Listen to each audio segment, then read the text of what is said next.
High, আমি উমা। তো চলে এসেছি আবার একটা নতুন ভিডিও নিয়ে।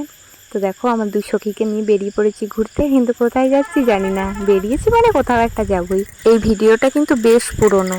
আর তোমরা কি আমার সাইকেলের ঝনঝন আওয়াজ শুনতে পাচ্ছ? আর এখানে দেখো, ওরা দুজন একটা সাইকেলে ছিল, কিন্তু ওরা বলছিল যে ওদের কষ্ট হয়ে গেছে, আমাকে নিলে নাকি ওদের কষ্ট হয় না, তার জন্য ওদের সাইকেলে আবার চেপে বললাম। তো ঘুরতে ঘুরতে চলে গেছিলাম একটা দিদি বাড়িতে, কিন্তু কি বলবো, এত মশা এখানে।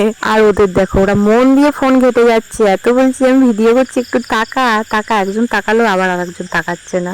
আর এখানে যে এত মশা, তারপরে আর কি, মশা আমাদের খাক, আমরা একটু খাবার খেয়ে নিই। তারপরে দেখো, জামাইবাবু এনে দিয়েছিল খাবার, আমরা খাবার টাবার খাচ্ছিলাম।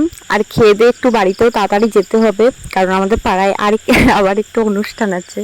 হ্যাঁ, তোমরা হয়তো ভাবো যে প্রত্যেকটা ভিডিওতে কেন বলে যে আমাদের পাড়াতেও অনুষ্ঠান আছে। আমাদের পাড়ায় প্রত্যেক দিন অনুষ্ঠান থাকে, কোনো না কোনো অনুষ্ঠান থাকবেই। এসেই দেখো আমি খেতে বসে পড়েছি। তো আমি খাই, চলো টাটা, দেখা হচ্ছে নেক্সট কোনো ভিডিও।